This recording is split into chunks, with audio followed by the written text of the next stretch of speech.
Alright, hey everybody, it's Stereo Police. And today, Saturday, it's a weekend. Got all my chores done, it's mid-afternoon, it's starting to snow outside. So I figured what better time to change out my cartridge. Got the new one here, the Blue Point number 2. Mentioned before I chose this for a number of reasons. Got $110 off of retail. It's a reputable cartridge. It's old. It's tried and true. It's been around for a while. High quality from a good company, Sumiko. And it's also a moving coil cartridge as opposed to a moving magnet. However, it's a high output moving coil, so it can be used with regular moving magnet phono preamps. So I thought I'd try a moving coil. I honestly don't know exactly. I didn't even research the characteristics of a moving coil versus a moving magnet. I know there's fundamental differences in terms of the principle of operation, but my main criteria was, I didn't know exactly what to buy. I had a price range. I went online, I did reviews, but I also wanted a reputable company, and I wanted a cartridge, again, that's been around for a while, that has a track record of reliability.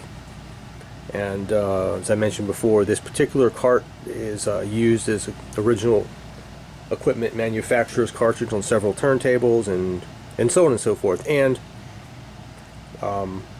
I have a 60-day return policy on this, so it's really, unless I destroy the cartridge attempting to install it, there's not much of a risk here. Alright, so let me just say this before I get started. I'm making this video probably more for selfish reasons, and that's because I don't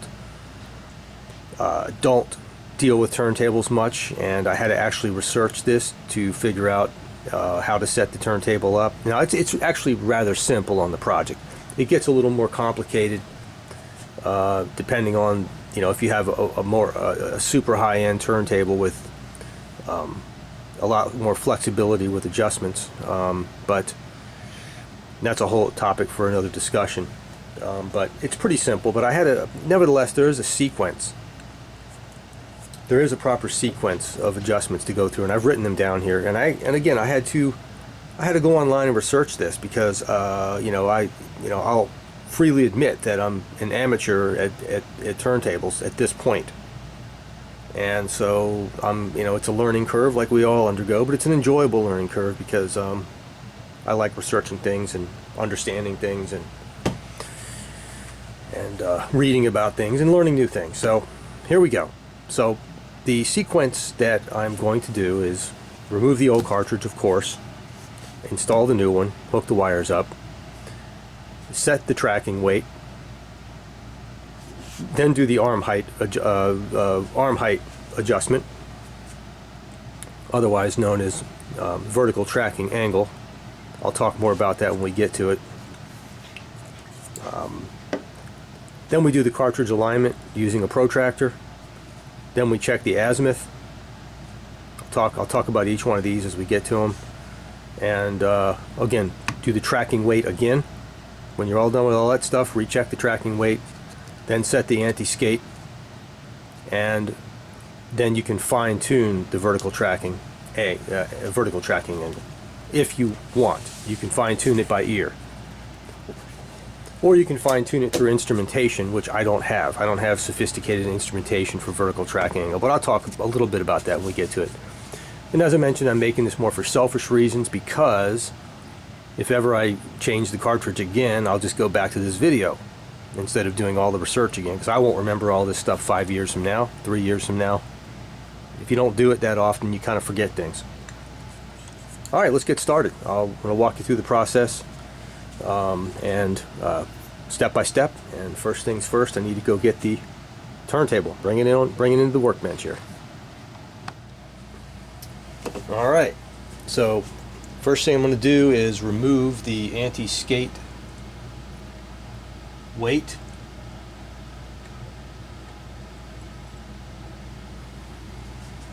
from the back and set that in a safe place.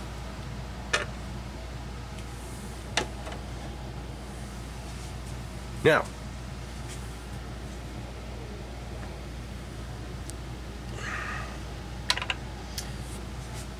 it's recommended that you secure the tone arm to the tone arm base here so that it doesn't fly around when you're removing and installing the new cartridge and pulling the wires out.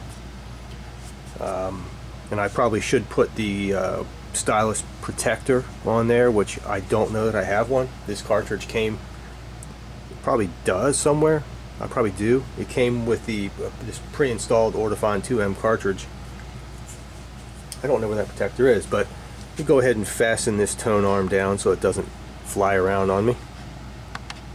Alright, there we go. I just very gently tied the tone arm down with a one of those metal wire bread bag tie things. And it's time to start removing the old cartridge. And I see that this one has Allen heads, so I need to find that that Allen or hex wrench. Okay, I have the Allen wrench. It appears to be a 5/64, although it fits it fine. Maybe it's metric and this fits it nonetheless, but it works. So before I completely loosen the screws, it's time to pull off those very, very delicate wires back there, and for that I'm going to attempt to use a good pair of needle nose that I've had these Exolites for. I bought these when I was in when I was in college back in the early 90s, and they've lasted that long and they're still precise as heck. I love them. Alright, so I'm going to go ahead and do that. Wow, well those things were tight, and you have to be very, very gentle. I know there's a lot of videos made about this, but wow, they were tight, and just gently wobbling them back, sort of trying to wobble them a little bit while you pull them, and they're very delicate. I mean, wow, they were a lot. The friction on there was a lot greater than I thought, so I was a little bit worried. But there we have it. So now I need to find the stylus protector. I'm sure Project sent me one. It's probably in the packing somewhere.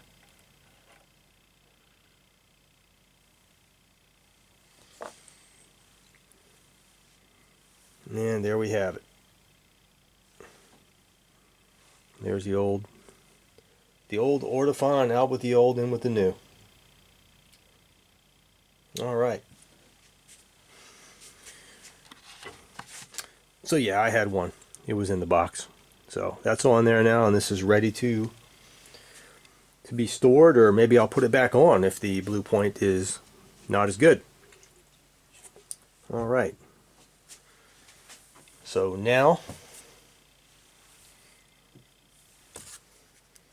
time for the blue point. And unlike the Ortofon, which had internal threads, this one doesn't. So it's going to have, got to find the hardware, it's going to have a nut and a bolt. Wow. I'm not sure my ancient vision and my shaky hands. Oof. Yeah, this is what it comes with. This kit right here. Wow, it's going to take longer than I thought. But that's okay. It's not a sprint, it's a marathon. If you're feeling like it's a sprint, then don't do it. Pick a day when you feel like a marathon. Kind of like all of my videos, right? They're all freaking marathons. Because if I feel rushed, I stop what I'm doing and I come back to it later, because I always screw up when I'm in a rush. Almost always.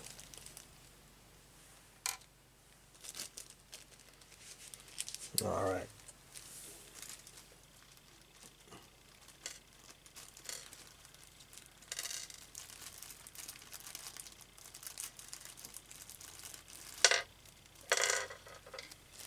I just dumped all the parts on the platter right there. A couple of washers and nylon washers, and there's the screws and the nuts. Wow, how the heck! All right. Okay. Now I got to read the instructions. All right. Well, so here's the instructions. Don't really help. And here's where an amateur such as myself has to make it up as I go along. So there's the screw or bolt, screw, whatever. There's a nylon washer which I assume would go on top the screw, go on the head of the screw. So when it fits through the tone arm, that nylon is there. Well, that's basically a form of a lock washer. It'll compress when you tighten it. And then I am going to guess the easiest way to do this is to go ahead. This is just a guess, but to go ahead and insert the screw, and then here is the nut right here, and it's got a side for a screwdriver on one side, so it's I'm gonna go ahead and put these on. This is hard for me. I don't have the most stable of hands, and my vision, I'm gonna have to put some close-up glasses on. Everything freaking goes when you get older.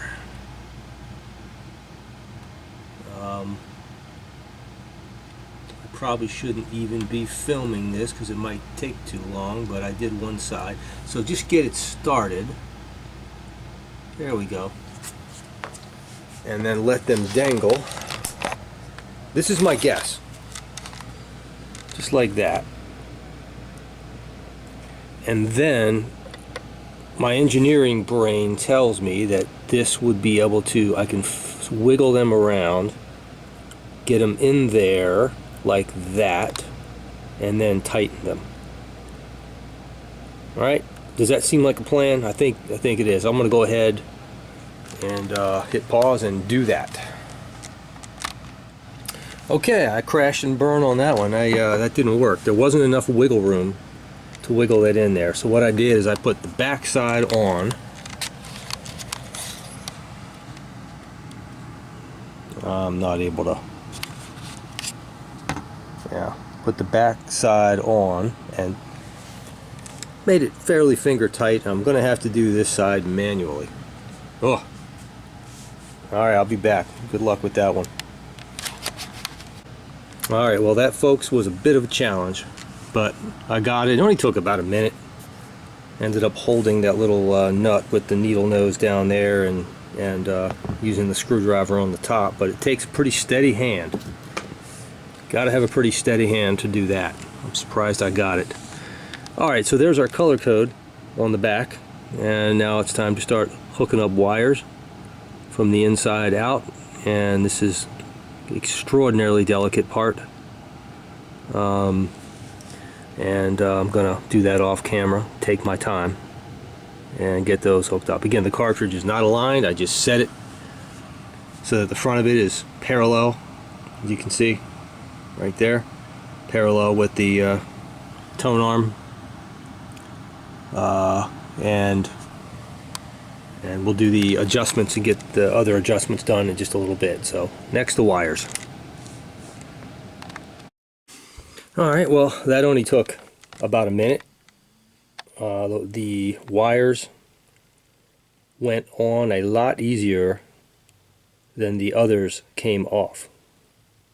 That's an understatement. So that was fairly straightforward, and those will be a lot easier to come off. Wow, that Ortofon, they were tight. Alright, so I think I did this so far without doing any damage, I hope. Pretty sure. Okay. So what next? Well, next is going to be our first tracking weight adjustment. And for that, I do have a scale that I use. So I'll go grab that. Ironically, not ironically, but interestingly, maybe ironically, the tracking weight of the Blue Point is roughly the same, within 1/10 of a gram, as that of the Ortofon. So Blue Point, there's Blue Point number 2, and 1.8 grams is the recommended tracking force. Alright, let's get the scale. Alright, so now that I've got the counterweight rotated to where we're roughly parallel, and again, just give it a little tap and let it bounce up and down and find its own position. So we're roughly parallel. Now I rotate the gauge, which happens to be on 0 right now, so that's good, but if it wasn't, I would hold the counterweight and rotate that front gauge to where it's on 0 on the white mark, and it kind of was already there. That's a coincidence. Alright, so now I'm going to turn that dial there to 1.8 grams. Correction, I misstated something. Now that we're zeroed out, I'm going to turn the entire counterweight, which will rotate with the gauge, to 1.8 grams. And I can't do that. Tone arm is back in its resting position. I can't do that with one hand. I need to hold the tone arm and do that. Okay, so there we are. Roughly 1.8. We fine-tune with the scale from here on out. Alright, here's my scale. It comes with a little calibration weight, just to be sure that everything's in calibration. It's 5 grams. It reads 5 grams. So this scale is calibrated, in calibration, I should say. Alright, now set this up here. Going to turn it off again and on again. Okay, and now I'll try to do this with one hand.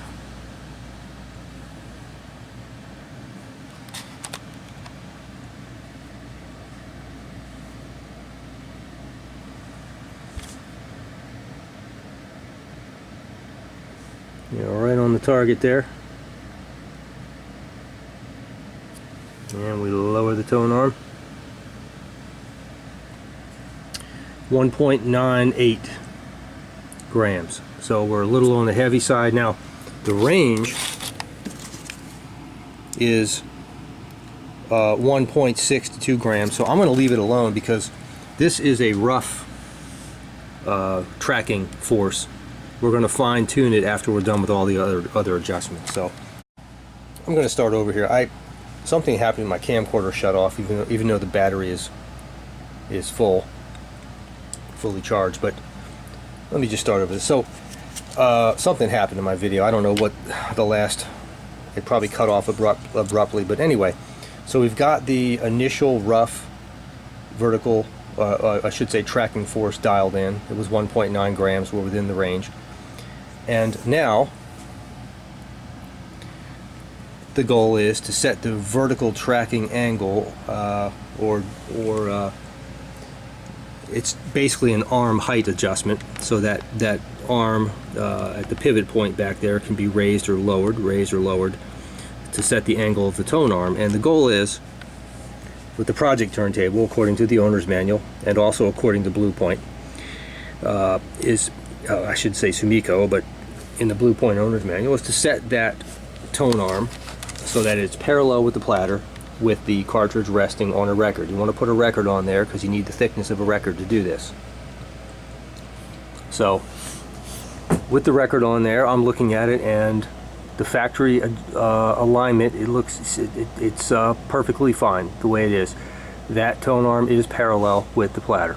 There's no, at least through the eyeball method, I don't see a deviation front to rear. It looks pretty darn good, so I'm happy with that. Now, this is where some people get a lot more sophisticated to set the vertical tracking error, and I'll talk about that. I'll talk about the theory of that in a minute, but practically speaking, this method right here, just setting that tone arm parallel with the platter with a record on there, with the tracking weight set properly, will be just fine in most circumstances. Here's what Blue Point has to say about that. They say that all Oyster cartridges are designed to give excellent performance over a very wide window of rake angles. If your tone arm does not have a rake adjustment or a height adjustment, you may rest assured that your cartridge will deliver a very high degree of performance. And then they go on to talk about the people who do have the ability to adjust tone arm height. Well, this turntable does have that ability. It's got a little collar down there, and there's a set screw on the back. And I'm not going to get too close. I don't want to bump anything here. And you can raise and lower that back there. But right now we are parallel, and I'm satisfied with that for the time being. I might go back later once the turntable is all set up and maybe do some fine tuning by ear of the vertical tracking angle, or VTA. But right now this is as good as I can do because I don't have the sophisticated instruments necessary to dial in the theoretically perfect VTA. And by the way, I'll tell you about this in a minute. There is no theoretically perfect VTA because there are variables from record to record. Thicknesses of records vary. And geometries of cartridges vary. There are many things that vary.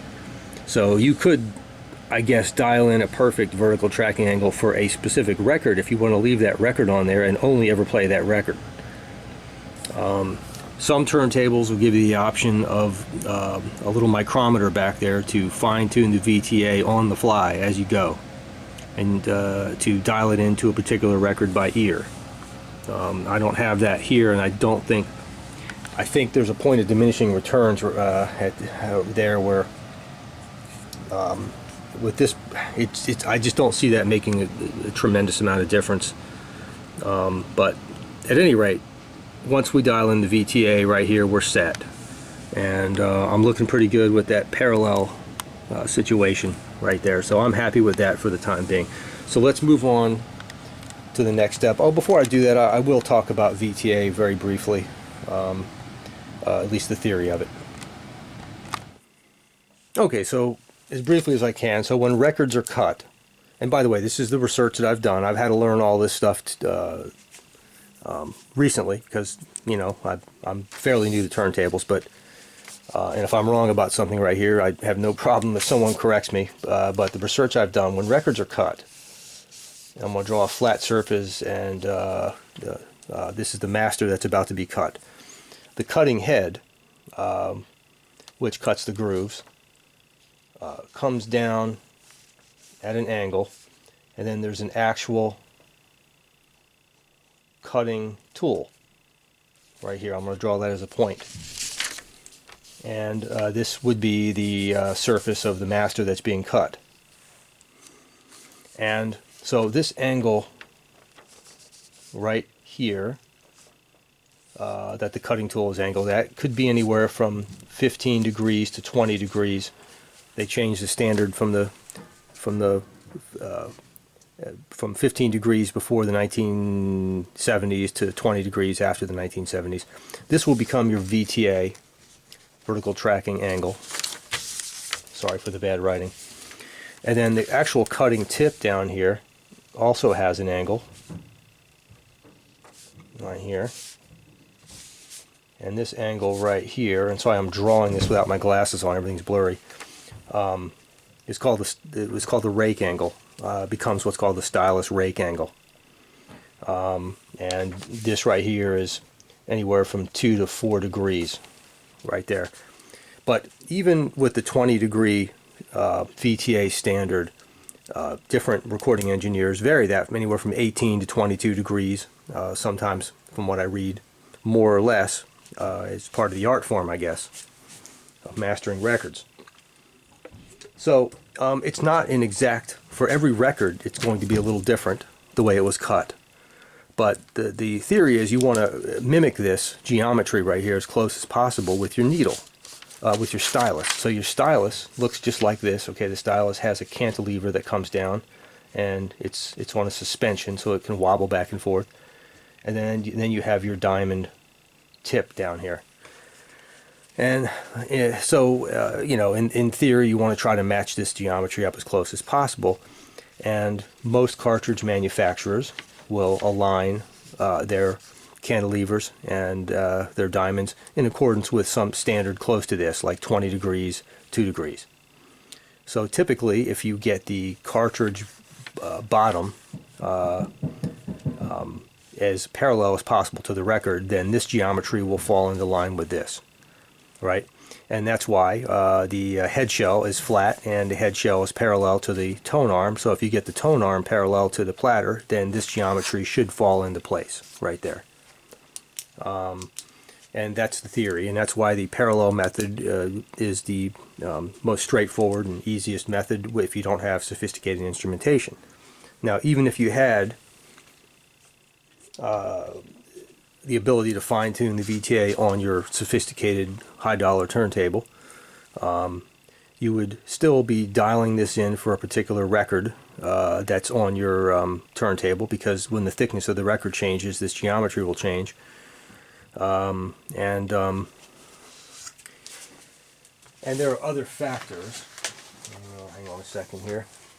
I had something I wanted to say about that. So it'll change based on the record thickness. It would change based on the shape of the stylus. There's different shapes of the diamond tips, elliptical being one of the most common, but there are other shapes that have their attributes. And there are several other variables. So even if you were to get this thing dialed in, this VTA dialed in theoretically perfect, like I say, if you want to leave that album on your turntable and only ever play that album, and your room is temperature controlled and humidity controlled, and in a perfect vacuum and all these things, and then you can rest assured and sleep well every night that your VTA is perfect. But every time you change your record, it's going to change a little bit. So the idea is to dial it into a general vicinity of this, and then you should be just fine. And I read you what Blue Point said, and I believe it. Now, that's not to say if I had a micrometer on my turntable that gave you the ability to fine-tune the VTA on the fly and listen to how it changes the sound of the record. I might play around with that, but right now we're good with the parallel method. And so that's that. So as you read the web about vertical tracking angle, there's a lot of intimidating stuff on there, but it's really the method I just showed you, which is recommended by Project, it should be perfectly sufficient in this instance. So that's VTA. I think there's a nice picture of what I just showed you right there. I printed that out. So okay, enough of that. Moving right along to the next adjustment. All right, so the next adjustment. I'm using the paper protractor that came with the Project turntable. There are higher quality ones out there, but I'm perfectly happy using the paper one. And we put it over top of the spindle right there, and we bring the tone arm out and place the needle right over the X. Okay, and then we check to see that the body of the cartridge is aligned with the parallel lines on the grid there, and even that the front of the cartridge is aligned with the horizontal lines, and that the body running backwards is aligned with the vertical lines there. So we do that twice. We do it on the outside and on the inside. And if I happen to stumble across the correct positioning of the cartridge here, and I've left those screws a little bit loose so I could kind of slowly wiggle that cartridge left or right, but again, I went ahead and made the cartridge parallel to the head shell right there, as you can see, in hopes that would be adequate. So let's give it a shot.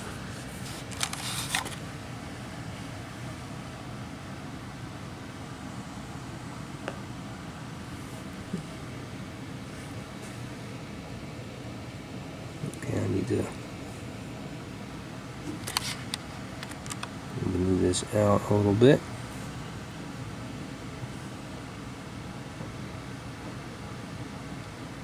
All right. So I'm looking. It's fairly parallel. I see there's a slight cant to the right a little bit. Now, before I do anything, let's try the back one.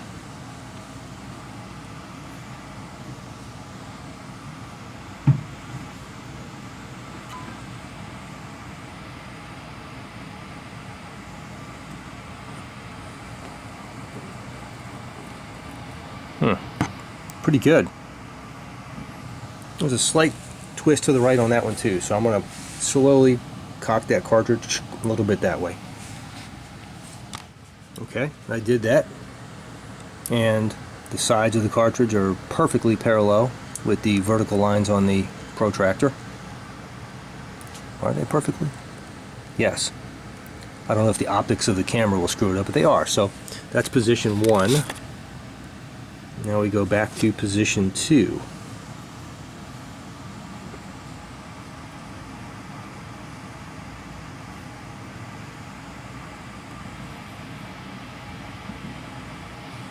And now we have an angle, a greater angle to the, it's sort of cocking, the cartridge is cocking a little bit, a couple degrees clockwise. So now, here's where it gets frustrating. Well, not frustrating to me, but I see where it could get frustrating. So now the idea is to loosen these screws and move the cartridge slightly in or out, and keep fiddling around with the left and the right to get to the point where we're parallel on both the inside and the outside. I don't know if I'm using all the right terminology here. And this is sometimes referred to as cartridge overhang. You can see the cartridge is overhanging a little bit right there, so moving it in and out to get that right point where we are in alignment both on the inside and the outside of the protractor. So I'm not going to do that on camera. I'm going to do that. It could take some time to get that right, and I'll come back when I got it. Okay, so I ended up starting out by moving the cartridge, sliding it back that way, and that totally screwed it up, so I ended up sliding it more forward. Okay, the cartridge offset more in this direction. As you can see, it's sticking out a little more, and bam, I nailed it the first time. So I'll show you. Now, I'm not quite where I want to be on the scale yet. I just got to slowly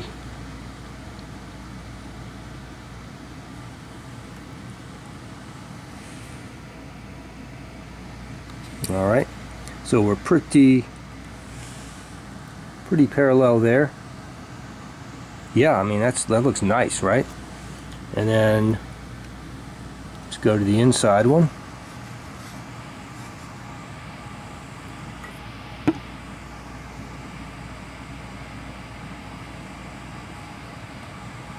Not quite.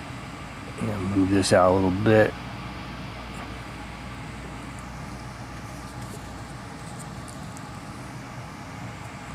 Not quite there yet. I'm going to move this slightly. There we go. That'll work. Look at that. That is parallel. Look at that. Nailed it. Now, some say that if you're going to be perfect on one of the two, the inside or the outside, be perfect on the inside one, and a little tiny bit off on the outside. And that's pretty much where I am, and the reason for that is the most distortion that you're going to get when playing a record is when you're playing the inside grooves as opposed to the outside. There's a whole theory behind that I won't get into. So that's where I am. That's pretty good. So now the key is to tighten these up. These are fairly tight right now, but to tighten them up, finger tight, not too tight, but without moving the cartridge. And so once they're tightened, you go back and you double check. Okay, I tightened, I went back and double checked, and it was dead nuts on both the front and the rear. It was even better than before I tightened. So I think a little bit of luck is involved here as well. So we are dead nuts. I mean, it looked as good as I could possibly get it. So awesome. So now we're done with the cartridge offset or cartridge alignment, and next we turn to Azimuth, which is, it was preset at the factory, and given all the surfaces should be parallel, it shouldn't have changed at all. But Azimuth is, when you're looking at the cartridge, the bottom surface, it's the tilt that way or that way, and it should be parallel. Bottom surface of that cartridge should be parallel with the platter. And one of the ways to do that is, well, do what I just did, and it's a, ooh shucks, hold on, it's a visual method.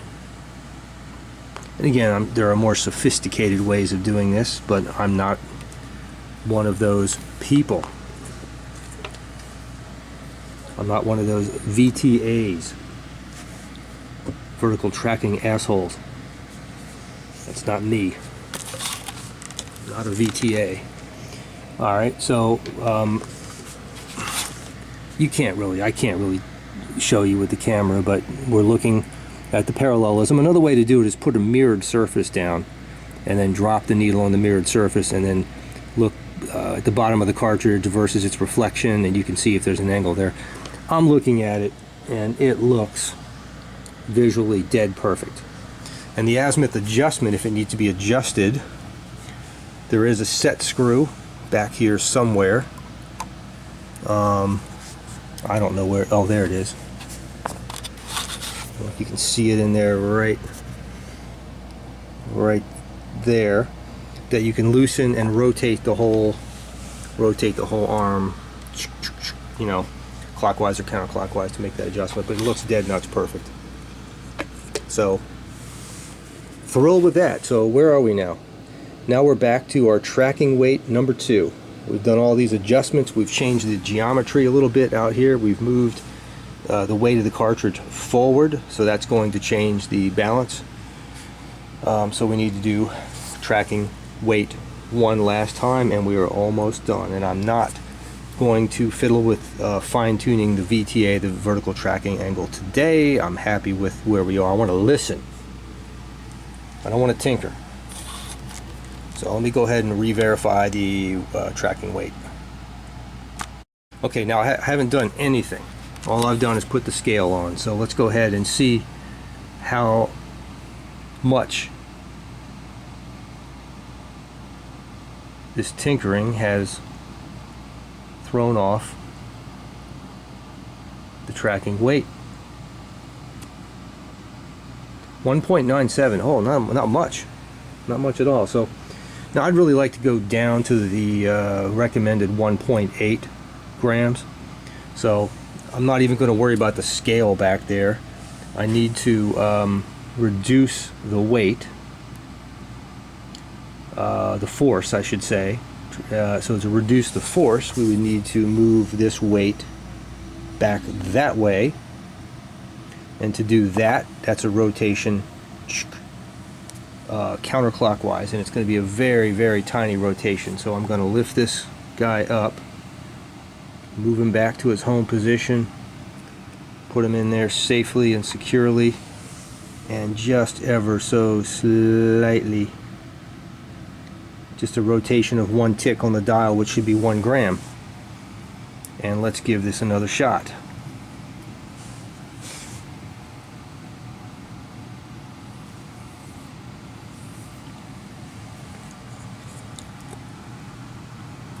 Boy, that didn't change. Wow. Alright.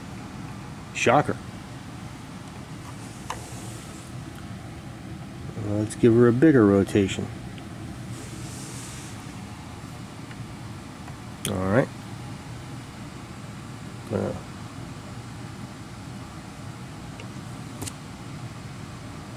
1.94. Okay, now I'm getting a feel for what the rotations do. So I'm going to give her even a bigger rotation. Okay.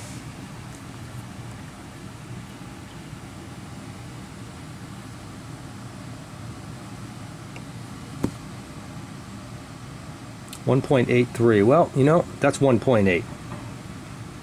I'm going to round that 3 down.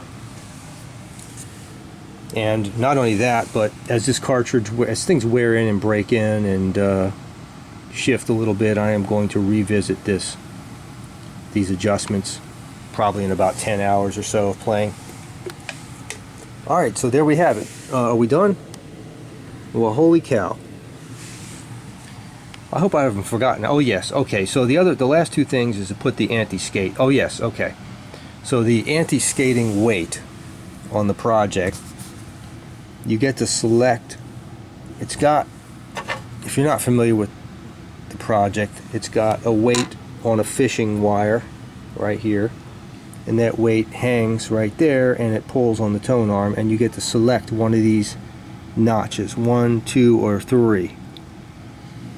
And you select the notches generally with cartridges. Well, let me get the project owner's manual here. Alright, so notch number 1, 2, and 3, and they correspond to the down force or the tracking force of 1 to 1.4 grams. This is in Newton meters. You can just put a decimal point and get it's same in grams. So 1 to 1.4 grams. The second notch is 1.5 to 1.9. Now generally you want the anti-skate to match this range right here, to match your down force or your tracking force, which is 1.8 grams. So normally it would be on number 2, 1.5 to 1.9, right? Normally it would be on that one. However, it always pays to read the owner's manual of the cartridge. And that's not what Blue Point is telling me. And I was kind of surprised by this. Blue Point, I say Blue Point, I guess it's Sumiko. Where is that? Okay, so what they're saying, hang on a second, is, it's all folded up here, that if you have the Oyster series moving coil cartridges, including the Blue Point number 2, then it has a lower compliance, higher mass designs, and are less affected by vector force. Ooh, there's a big word, vector.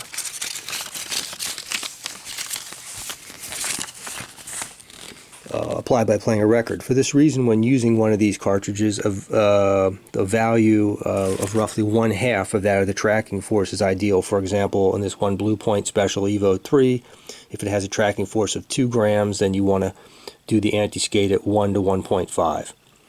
So in my case, it's 1.8 grams. Okay, so half of that is a little less than 1 gram. So we're going to pick the number 1 ring from 1 to 1.4. Okay, so number 1 is the furthest to the inside. So again, it pays to read the owner's manual, because that was rather unexpected. Now this is kind of hard to do. I'm going to have to use 2 hands for this one and a flashlight, so I'll be right back. Okay, so there it is. And it just hangs there. Now when you walk this turntable to another room, you got to be really careful, because that thing will fall out. And the last part of the setup is leveling. The turntable must be leveled where it's sitting. In my case, I have a really lumpy entertainment center cabinet in there, and I'm going to put it down, and the feet on the bottom of these, it's got the little points, and they can rotate, and you get it leveled. So that's the next and last thing before happy listening. Okay, I've got the power hooked up, as well as the cables, the audio cables, the RCAs, and the ground wire. And it works. Okay, so next step is to level the platter, left and right and front to rear. There are 2 levels. There are 3 points of contact, 1 here, 1 there, and 1 in the middle and the back. Triangle makes a perfect plane. So now we look left to right, and I need to raise the left side just a little bit. So, and then let's just look at front to back. And I need to raise the back a little bit. So raise the left and raise the back. Let me do that. Okay, so correction, I had to raise the right and then raise the back, so looks pretty good right there. And I kind of gave it this turntable a little push to get those little spiked feet digging just a little bit into the wood. Not much, but enough to where it's settled. And we look good. We look good right there. And I'll revisit the level again in about 10 hours. Okay, so now I'm going to give the turntable a good dusting, and let's give her a listen.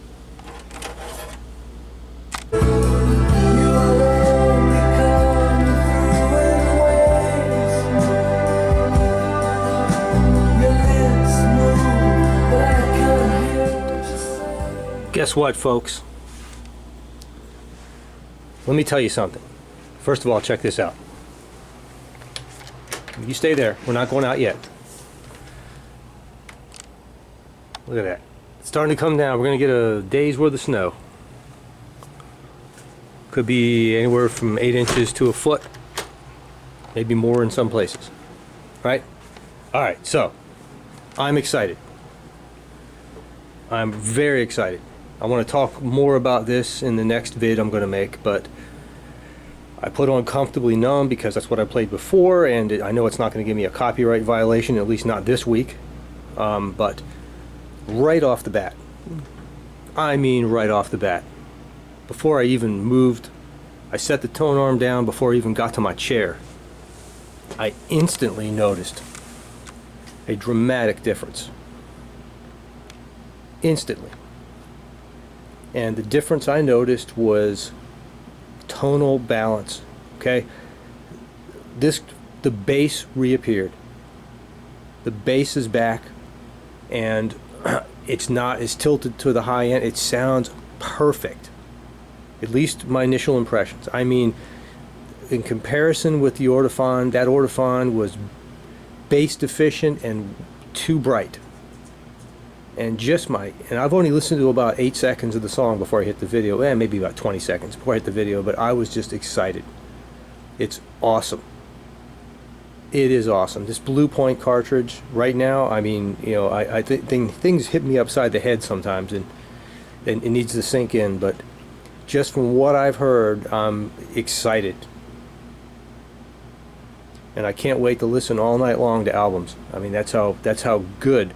It's so, the difference is so dramatic. I can't wait to make some vids tomorrow. I'm going to go back to the Blue Point versus the Ortofon versus ultra high res or high res, or now remastered digital.